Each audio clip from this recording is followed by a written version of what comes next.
question from Abby in the group, and her question is, how do you do Kegels correctly, and are they even worth doing? Okay.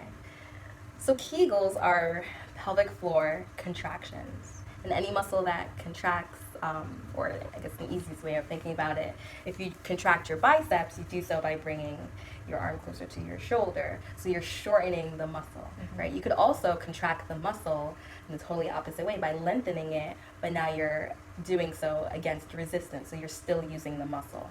So your pelvic floor muscle contractions are a little bit different because you can't move your leg in order to do a contraction. So your pelvic floor muscles fall between four corners. So they fall from front to back. It's your pubic bone in the front, your tailbone in the back, your sits bones on the left and the right. In between those four corners are your pelvic floor muscles. It's really tough to move those bones because they're fixed.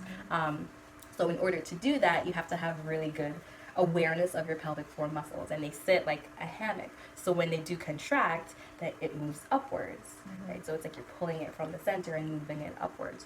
So I always like to teach them with the breath because they move naturally with the breath. So I always teach to do Kegels on an exhale. So as you inhale, you exhale, and you slowly try to draw those muscles closer, tighter, and more upwards towards your head. So there's two actions to a Kegel. People just think, oh, just squeeze everything, but it's actually a squeeze and the lift. Right. So it's a closing off the sphincters, the external sphincters around the anus and the vagina and the urethra. So you close them off, and then you lift everything up. So that's the pelvic floor contraction. But people always forget the second part of the relaxing. You have to let it go. Right, because if you walk around with your bicep like this all the time, the muscle's going to spasm. Exactly. It's going to be in spasm and shorten, and when you want to lengthen it, it's not going to be able to because it's now learned that this is the new length. So a pelvic floor contraction or a Kegel is very important to do the contraction, but then you have to let it go and allow it to relax. And pelvic floor muscles are notorious for remaining in spasm. So the pelvic floor can be tight. Absolutely. Very tight, right? Yes. Yeah, we think about like the pelvic floor as we think of the pelvic floor as being constantly like relaxed or loose, but it can also be tight too. Yeah, I mean, they're always working.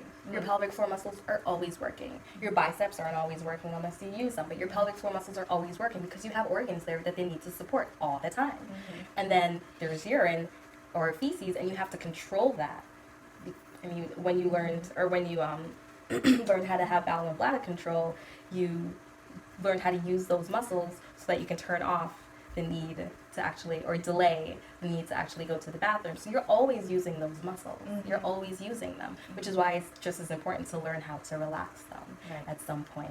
Not everyone can benefit from doing a Kegel. If your muscles are already tight and in spasm, doing a Kegel or a contraction is only going to exacerbate the muscle spasm.